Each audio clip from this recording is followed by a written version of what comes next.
সকাল সকাল বেরিয়ে পড়লাম বাড়ি যাব বলে। কল্যাণীতে থাকি, তবুও বাড়ির প্রতি এত টান 1.5 বছরে একটুও কমেনি, আবার ভালোবাসাটাও জন্মায়নি। সকাল ওই 5টা নাগাদ বাজে, 5টাও বাজেনি ঠিক, 4:45 বাজে। গরমের দিন তো, সেই জন্য। এই যে 2 হাতে 2টো ব্যাগ নিয়ে আর ভিডিও করা যাচ্ছিল না। হাঁটতে হাঁটতে ঘোষপাড়া স্টেশনের কাছে পৌঁছালাম।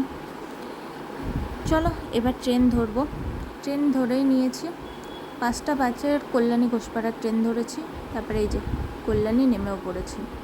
আর এখান থেকে ওই 5:36-এর ট্রেনটা ধরবো।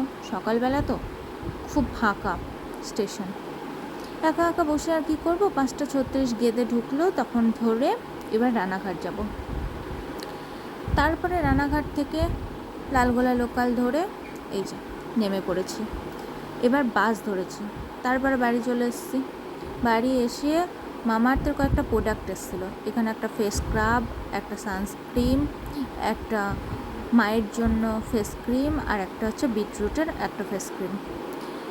চলো ব্যবহার করার পর রিভিউ দেবো। আর আজকের ভিডিওটা এই পর্যন্তই। ভালো লাগলে লাইক, কমেন্ট আর শেয়ার করে দিও।